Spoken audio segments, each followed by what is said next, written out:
Tidak bisa menangkap unsur-unsur ya. Unsur-unsur apa ya? Nah, di sini ada yang dia sedih, kemudian ada yang biasa saja, yang sedih sama biasa saja. Hari ini belajarnya gembira dan gembira semuanya lebih gembira. Kita SD dulu yuk.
Menjaga kebersihan, yang lain menjaga kebersihan saya. Coba dulu masuk dulu.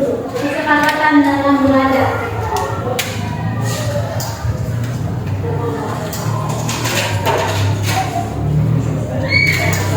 Menjaga kebersihan, boleh apa? Ya, berarti kita simpulkan menjaga suasana,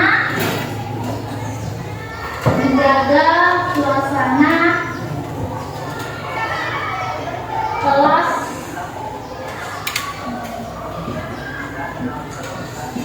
tetap kondusif ya, tetap kondusif dan bersih. Kuncinya, nah yang pertama dibacakan menjaga suasana kelas tetap kondusif dan bersih.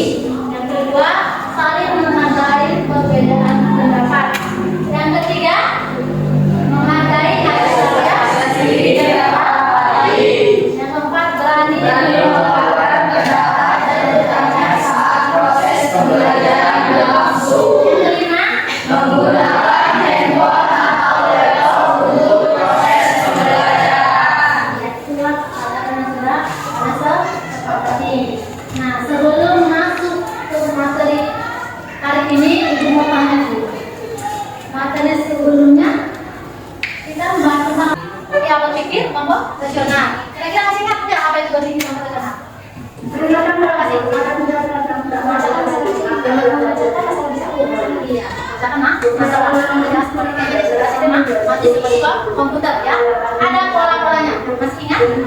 Apa 4 pola dalam berpikir komputasional? Memecahkan masalah, kemudian menarik pola, kemudian yang mengambil titik penting baru dan ya, ada menyusun fungsi atau role. Nah, sekarang sudah materinya berkaitan, masih tetap berpikir komputasional, tapi materinya adalah tentang prompt, ya, yaitu rekayasa prompt untuk kreasi proses dengan sejudul nanti menyusun prompt kreatif untuk membuat konten digital yang efektif dengan berpikir kelompok rasional. Ada 5 tujuan dalam pembelajaran hari ini. Yang pertama, dapat menjelaskan apa itu prompt dan fungsinya dengan berpikir komputasional.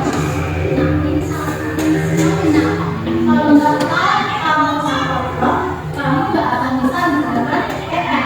Kenapa? Dengan mengerti prompt, kamu dapat berinteraksi dengan AI. Ya, tahu kamu itu apa prompt dan apa fungsinya, sehingga kamu tahu apa yang harus kamu lakukan terhadap si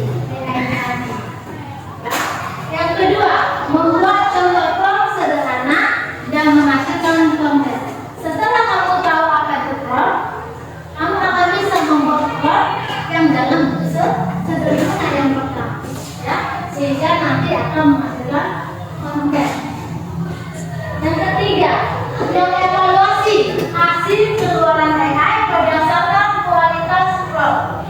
Nanti setelah kamu membuat, kamu dapat mengevaluasi hasilnya tadi bagaimana.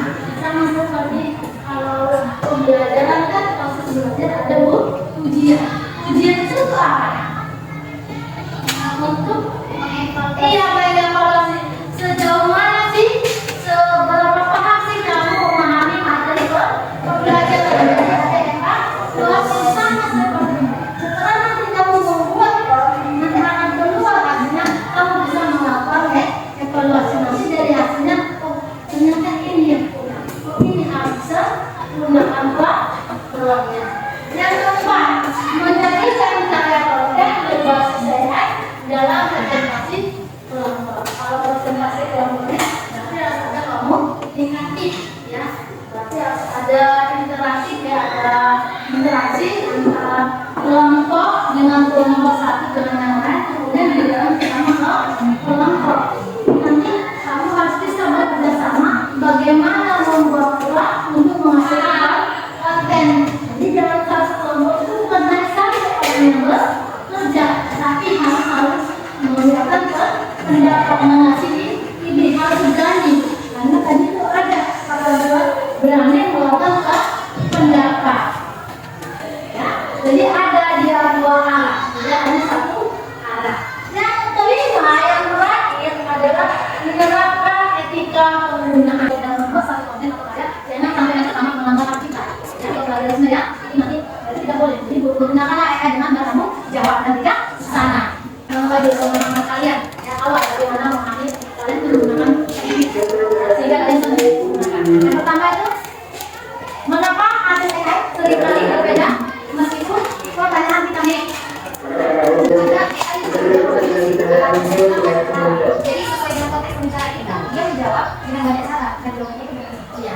Nah, kasih ya AI itu hanya menjawab sesuai perintah yang kita berikan. Nah, misalnya contohnya kayak kamu misalnya ingin membuat suatu ya gambar tentang pemandangan sawah. Nah, ada sedikit perbedaan data, tapi pasti hasilnya berbeda. Karena kita kalau tampilkan dia kita pemandangan sawah, ya kan? Pemandangan sawah itu tidak tahu apa ada yang ada, orangnya berapa, hewannya bagaimana, suasananya pagi siang atau malam. Ya, kalau tidak dibuat suasananya itu waktunya pagi atau malam, ini dia membuat waktu pagi. Tapi si kasih membuat tidak waktu, bisa saja nanti dibuat waktu bisa sore pagi. Ya, jadi apa yang kita buat harus ya sesuai. Makanya kalau dia beda tinggi cara akhirnya hasil.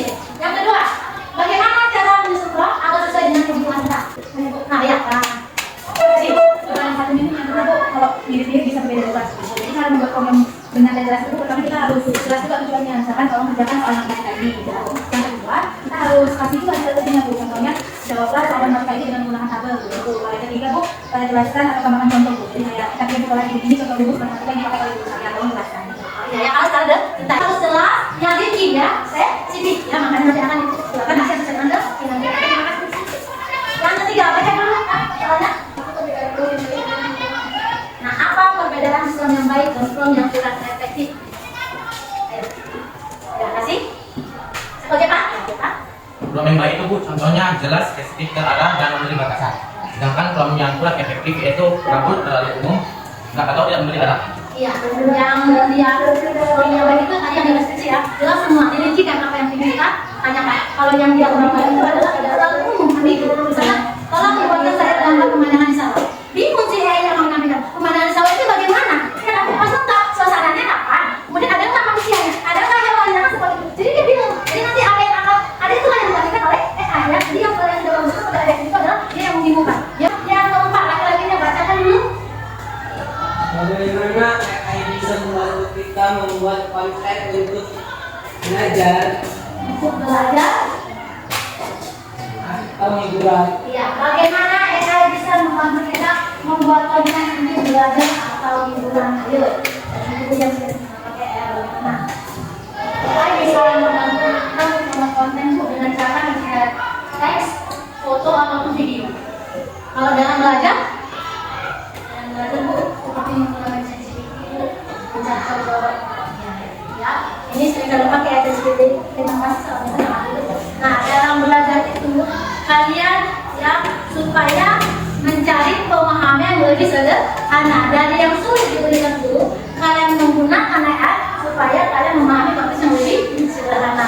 Kalau untuk hiburan, ya, seperti tadi dibilang oleh Susamita, bisa kita membuat video, ya, untuk konten, atau kita bisa membuat nyanyi ya, lagu, ya, dengan lirik yang kita tulis, kemudian kita buat sebuah lagu dengan bantuan AI, ya. Itulah kebanyakan nanti. Ya. Terima kasih untuk yang sudah menjawab. Kasih apa dulu?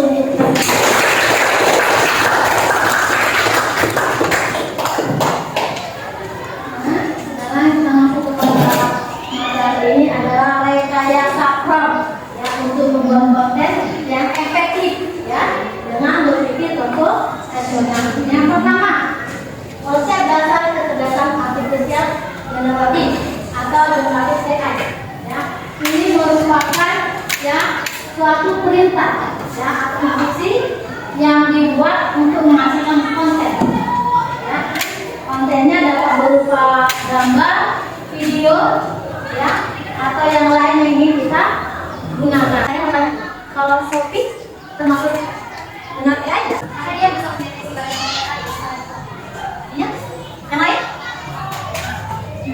Karena Shopee bisa memberikan rekomendasi lain. Apa tadi yang masukkan konten? Itu di dalamnya sudah ada hubungannya. Nah, dia yang namanya dengan AI, artinya bisa menghasilkan konten, ya.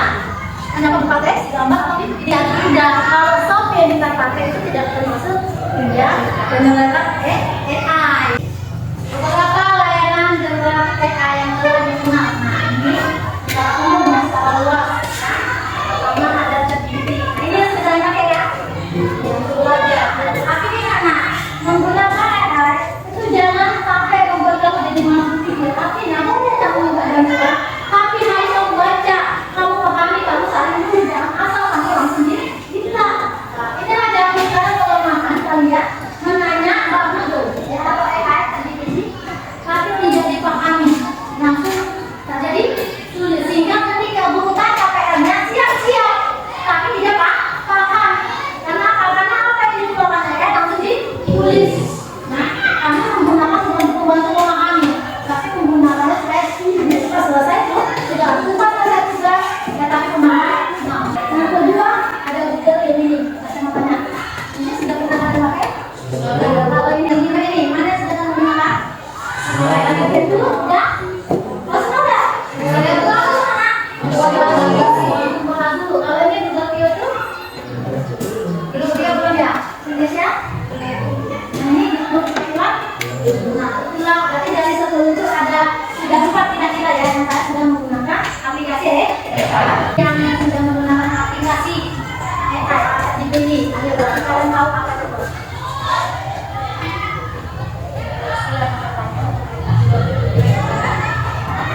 Prompt adalah instruksi atau perintah yang diberikan kepada AI untuk menghasilkan suatu konten. Ketiga, mengasah kreativitas. Dapat diarahkan untuk mengeksplorasi ide baru, gaya bahasa, format konten, atau bentuk kreasi lain yang mungkin dipikirkan oleh pengguna. Yang berikut, melatih berpikir komputasional, ya, yaitu mencoba mendapatkan pemecahan masalah. Jadi kalau kalian sering membuat prompt, berarti melatih kalian dalam berpikir komputasional. Berarti kan jadi kalau membuat prompt itu harus efektif. Kalau efektif berarti aku tahu dulu bagaimana supaya itu efektif dengan menggunakan berpikir komputasional. Ada 4 pola. Ya. Apa masalah di dalam itu? Bagaimana waktu yang ada di dalam itu? Lalu apa hal yang lebih abstraknya yang bisa menonjolkan untuk menggambarkan suasana di sawah tadi? Ya. Kemudian yang terakhir mengontrol AI kepada menteri kurang dan fungsi kurang dalam generatif AI. Yang pertama prompt. Prompt adalah sebagai instruksi pertanyaan atau deskripsi yang digunakan untuk pengguna kepada AI untuk menghasilkan konten. Misalnya itu adalah perintah yang akan digunakan pengguna untuk merintahkan AI untuk menghasilkan suatu konten. Kenapa prompt itu penting? Ya, yang pertama menentukan kualitas hasil. Ya, prompt yang jelas, spesifik dan tertulis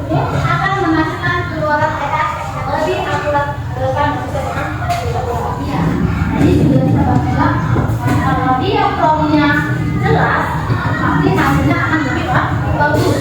Tapi kalau dia kurang promnya, sama seperti yang saya bilang, kalian ingin membuat foto atau gambar tentang pemandangan alam.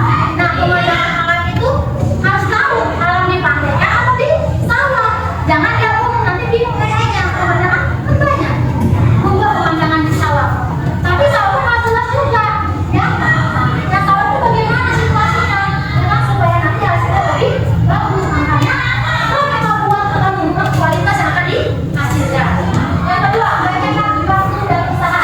Dengan program efektif, pengguna tidak perlu lagi mencoba karena hasil yang harus dilakukan negatif. Jadi kalau sudah buat dengan minat program yang spesifik, desain, kamu tidak perlu lagi mengulang. Kamu ingin buat lagi foto pemandangan sawah, sudah jelasnya, kamu tidak perlu lagi kamu coba. Pasti hasilnya sesuai dengan keinginan yang kita inginkan. Kalau dia mau gambar, caranya untuk menggambar, maka bagaimana dia kalimatnya atau kita yang akan dibuat lukisan digital gaya cat minyak tentang santai di sawah pedesaan. Nah, jadi supaya hasil lukisanmu itu seperti nyata, berarti harus kamu buat ya gaya catnya seperti apa. Karena nanti bisa aja warnanya dia tidak estetik. Berarti ini dibuat gaya catnya seperti cat minyak, yang sehingga warnanya lebih kayak nyata di hidup langsung kita berada di sawah. Kemudian yang kedua, fungsi prop. Ya, fungsi prop yang pertama mengontrol arah output, berarti mengontrol keluarnya output ya. Yang kedua, meningkatkan relasi hasil. Ya, semakin jelas prop akan semakin sesuai dengan hasil relasi atau hubungan. Kemudian yang ketiga, mengatur gaya dan format. Bisa menginstruksikan saya untuk menggunakan gaya formal, santai, puisian, ilmiah. Ini terjadi. Kemudian membatasi ruang lingkup, ya ruang lingkup tahu tempat suasana. Hasilnya gini, kamu minta gambar pemandangan, ruang lingkupnya yang mana? Adalah khusus di pemandangan di pedesaan di sawah. Tapi nanti dia akan dikeluarkan cukup yang ada di sawah. Jadi membatasi ruang lingkup. Tapi kalau kamu bilang, kalau kamu buat formnya itu, buatkan saya gambar pemandangan. Dia pun tidak tahu nanti ruang lingkupnya yang bagaimana. Karena kamu tentukan pemandangan di mana ruang lingkupnya. Tapi kalau sudah kamu buat petanya pemandangan di sawah, pasti akan dihasilkan dia ruang lingkupnya di sekitar sawah dengan detail yang lain di dalam sawahnya. Kemudian berikutnya memicu kreativitas AI dengan variasi prop, maka hasilnya akan berbeda. Nah, berikutnya ada jenis-jenis prop. Yang pertama prop deskripsi, yang namanya deskripsi. Tahu deskripsinya? Deskripsi? Dia penjelasan secara rinci atau detail ya. Prop yang berisi, contohnya deskripsikan prop lukisan hidup tentang suasana pagi di pedesaan. Kemudian dilengkapi lagi sawah hijau segar dengan tetesan embun berkilau, burung-burung kecil hinggap di pakaian sederhana dan caping hobi ya. Berjalan ke sawah membawa campur matahari terbit di lukisan dengan cahaya lembu pastel. Jadi tentukan dia lembu pastel yang warna matahari. Visual bergaya artistik menyerupai cat air. Kalau cat air berarti akan lebih nampak ya di dia ya dibandingkan kalau dia cat biasa sekali. Kemudian penuh dengan keindahan dan suasana estetik yang nampak. Inilah deskripsi. Setiap prop artistik yaitu prop yang digunakan untuk menghasilkan karya kreatif, imajinatif atau artistik seperti cerita, puisi, gambar atau desain. Kemudian yang berikutnya prompt kontekstual. Ya, prompt kontekstual itu menggunakan latar belakang atau konteks tertentu sehingga jawaban AI dilakukan dengan situasi atau peran yang ditentukan. Dan berikutnya yang terakhir adalah prompt teknis. Teknis adalah merupakan prompt yang bersifat instruksional dengan detail. Ini biasanya menggunakan langkah. Kita apa aja nah yang keempat tadi?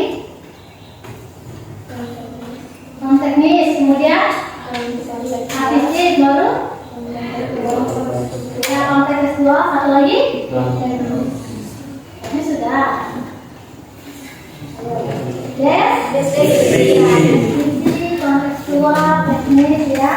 Ini gambar dari prom yang deskripsi ibu buah tadi. Inilah hasilnya. Kan ada prom deskripsi kan? Nah, inilah hasilnya. Coba kalian lihat. Ada tidak perbedaannya? Di mana perbedaannya? Dari warnanya. Menurut kalian mana warna yang lebih hidup?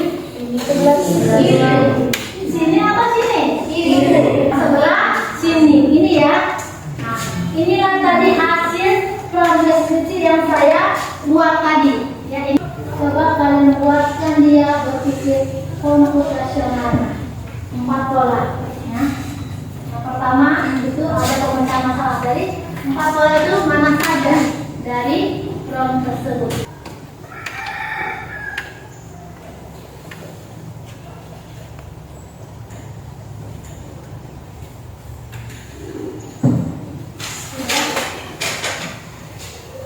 Oke, terima kasih. Tolong duduk di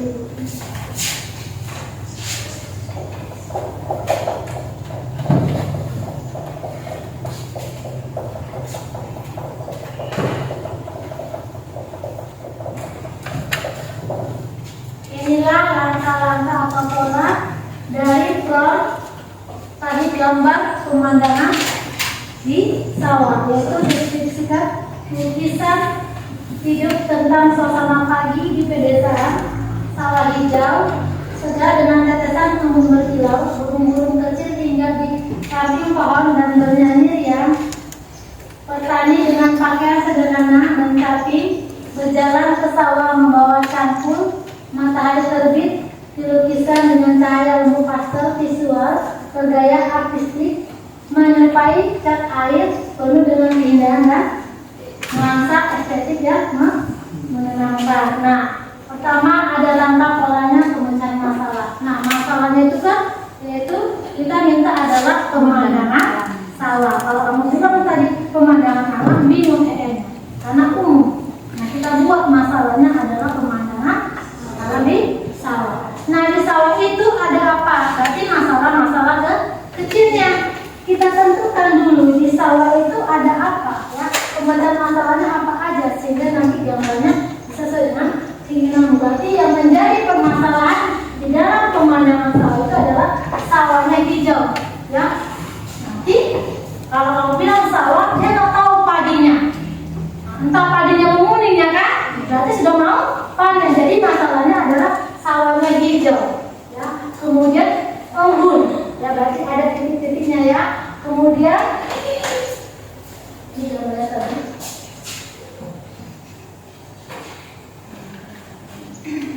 ini ya, ada embunnya. Kemudian masalahnya juga ada dia burungnya ya. Kemudian ada petani ya, ada aktornya. Kemudian mataharinya ya, mataharinya terbit ya. Kalau terbit berarti pagi hari. Kalau kamu bilang matahari bagaimana, bisa saja nanti dimunculkan ke tenggelam ya. Masalahnya berarti mataharinya terbit. Kemudian pewarna ajarnya adalah gaya cat air. Nah, itu lagi. Coba kalian buat. Apakah masalah sudah sesuai dari gambar yang ditampilkan oleh AI? Ya, sudah sesuai ya dengan keadaan masalah yang kita buat. Kemudian yang kedua, pengenalan pola. Polanya adalah dengan menggunakan cat air dengan tipe artistik. Kemudian pengambilan inti penting. Inti pentingnya adalah waktunya, tempatnya di mana, dan aktornya siapa. Kalau kamu nggak puas siapa aktornya, bisa saja di sawah itu ada anak-anak ya kan, yang lagi bermain ya kan, atau bisa saja orang yang lewat ya. Ini aktornya dia sudah ditentukan. Petani pun sudah ditentukan ya, dengan pakaian sederhana, pakai capir, kemudian membawa cangkul ya. Kemudian yang keempat terakhir menyusun perintahnya ya. Yang pertama kalau buat dulu perintahnya itu adalah membuat kata ada sawah ya kan. Buatkan saya ya lukisannya pemandangan sawah, kemudian dilengkapi dengan elemen-elemen yang tadi yang sudah disebutkan di pemecahan masalah. Jadilah dia merupakan prom yang Jadi hasilnya juga sesuai dengan keinginan yang kita inginkan. Itulah ya, ini penugasan kita adalah belajar kelompok. Dapat idenya. Dalam sekolah ya, sekolah begitu. Nanti hasilnya di dalam kelas yang sudah kamu baru kirim.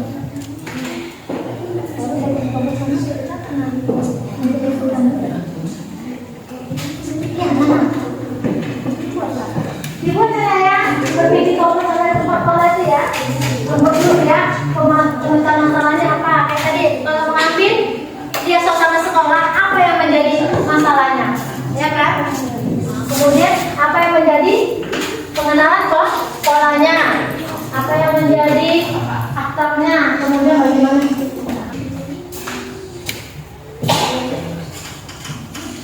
Satu orang baca dulu, apa tugaskan penugasan ini? Tugas membuat baca kata. Menulis prompt yang jelas, deskriptif, dan sesuai tujuan. Misalnya untuk masukkan gambar, teks, video, atau ide. Kita satu tema berikut.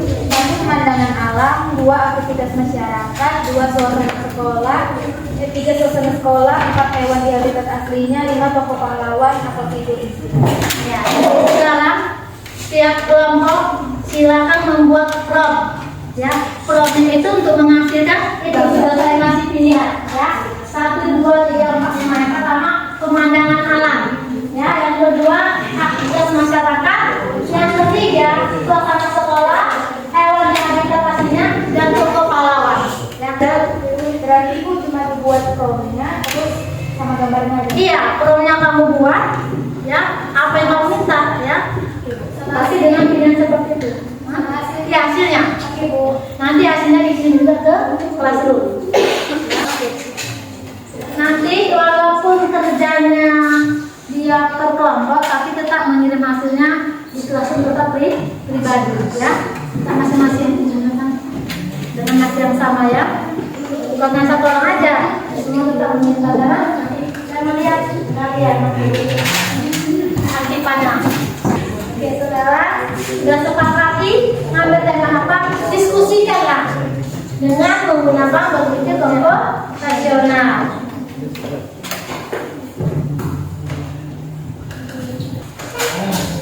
Iya.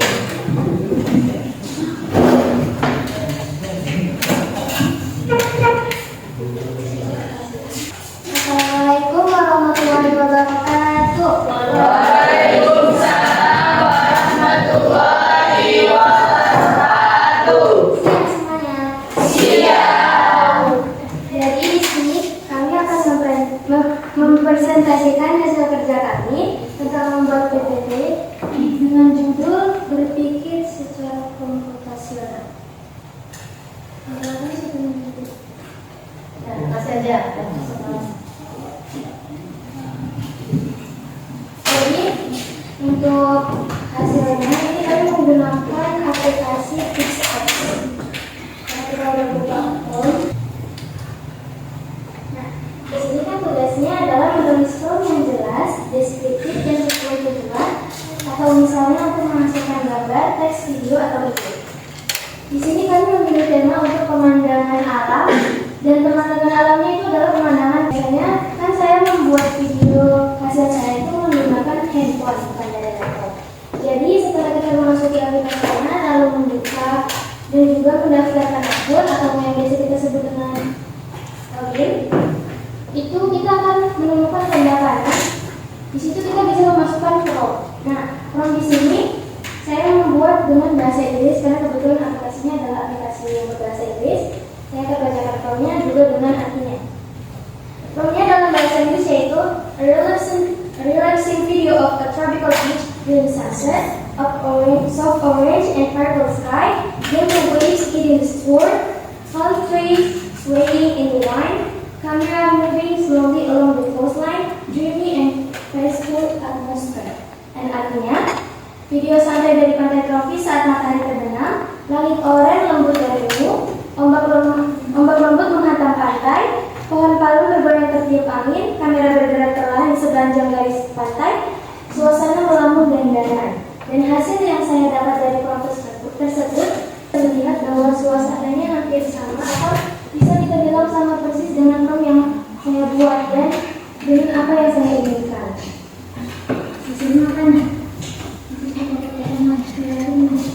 Computational thinking. Kita bagi deskripsi menjadi satu decomposition, yaitu membaca masalah. Kita bagi deskripsi menjadi beberapa komponen penting. Pertama, lokasi, yaitu pantai tropis, waktu, matahari terbenam, warna langit, orange, lembut, dan ungu. Elemen visual yaitu ada ombak, lembut, pohon palem bergoyang.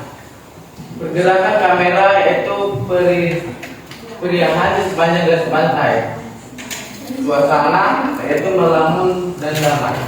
2. Pattern recognition yaitu mengenali pola. Pertama itu video pantai. Video pantai biasanya menekankan pada langit, gerakan ombak, dan gerakan kamera. Sedangkan santai berarti transisi laut yaitu laut dan gerakan lambat. Yang ketiga, damai dan melamun berarti tone warna hangat, lembut, tidak ada pergerakan cepat. Ketiga, ada extrication yaitu mengambil titik penting. Kita ringkas hanya hal-hal yang relevan. Pertama, pantai tropis. Sunset warna orange ungu. Kedua, ombak lembut, yaitu ada pohon palem bergoyang. Yang ketiga, kamera bergerak pelan. Yang terakhir, nuansa damai dan santai. 4. Algoritma, yaitu menyimpan instruksi atau prompt, menyusun instruksi atau prompt. Gabungkan jadi sebuah kalimat prompt untuk generator video. Prompt final. Nah, prompt finalnya adalah a relaxing cinematic video of the tropical beach at sunset with the soft orange and purple sky. Gentle waves hitting the shore, palm trees swinging in the breeze. The camera slowly moving along the coastline, dreamy and peaceful atmosphere. Yang artinya sama dengan film yang saya sebutkan tadi, yaitu video santai dari pantai tropis saat matahari terbenam, langit oranye lembut dan ungu, ombak lembut menghantam pantai, pohon palem bergoyang tertiup angin, kamera bergerak perlahan di sepanjang garis pantai, dan suasana melamun. Oke.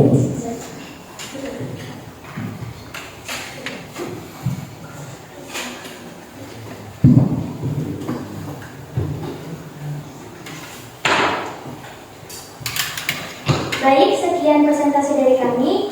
Kurang lebihnya saya mohon maaf, tapi kalau ada kelebihan jangan dikembalikan karena saya orang ikhlas. Assalamualaikum warahmatullahi wabarakatuh. Selamat siang. Selamat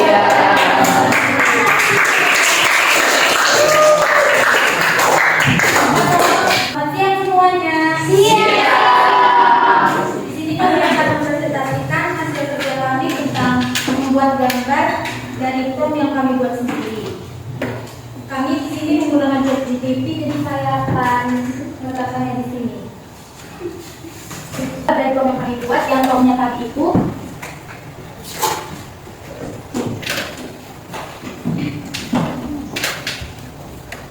buatlah gambar pemandangan alam realistik dengan pegunungan tinggi berjauhan, danau jernih yang menghasilkan langit biru, pepohonan hijau di tepi air, batu-batu alami di sekitar danau, serta cahaya matahari yang lembut. Sedangkan alur berpikir komputasionalnya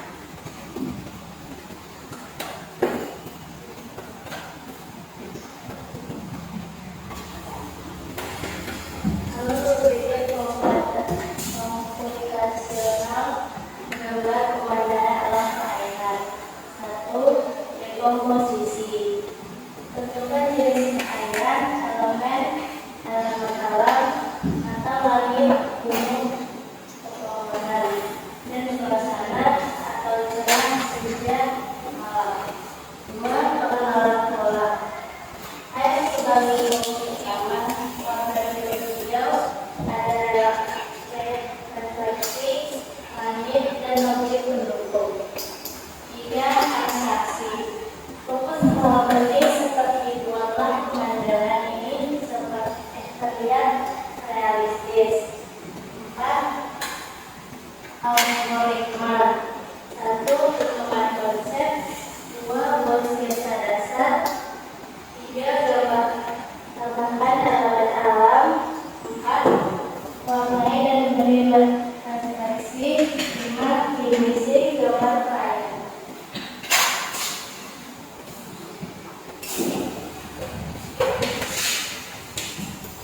Nah, jadi kesimpulannya dengan cara kita menentukan alur berpikir konvensional, kita bisa membuat prompt yang deskriptif atau jelas sehingga menghasilkan gambar yang jelas sesuai dengan keinginan kita. Di sini kan gambarnya sudah sesuai dengan prompt yang kami buat, karena di promptnya itu juga udah banyak contoh-contohnya yang detail. Contohnya dengan hubungan tinggi di kejauhan dan hujan yang mengambilkan langit biru, pepohonan hijau di tepi air, batu-batu alami sekitar danau, serta cahaya matahari pagi yang lembut.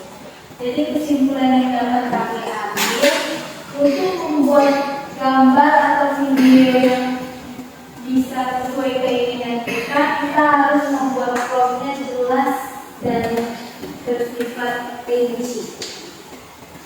Itu saja presentasi yang dapat kami sampaikan. Jika ada kekurangan mohon dimaafkan. Terima kasih dan selamat siang.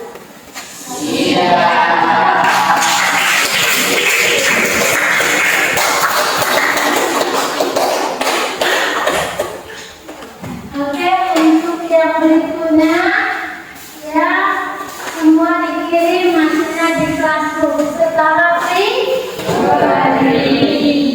Oke, demikian materi kita hari ini. Untuk kita refleksi nanti adalah refleksi kirim ya. Kesimpulan pada materi hari ini adalah sangat penting menyusun prompt dengan efektif, dengan berpikir kelompok rasional. Karena itu mendorong kita untuk bisa berpikir secara kritis dan kreatif, sehingga kita mampu menggunakan AI secara cerdas dan bertanggung jawab. Ya, jadi dengan kalian menggunakan peran efektif, berarti kalian akan juga mendorong berpikir secara kreatif. Ya, demikian materi hari ini. Silakan dibuka. Classroom lagi sudah saya kirim. Dia ada seksi. Langsung dijawab di situ saja refleksi. Menuliskan pengalaman membuat prompt, tantangan yang dihadapi dan cara mengatasinya. Yang menuliskan pengalamannya dan tantangan apa kalian saat membuat prompt. Oke, langsung dijawab di situ. Saat pertama kali membuat prompt, saya mencoba merangkai kalimat yang jelas agar AI dapat memahami maksud saya.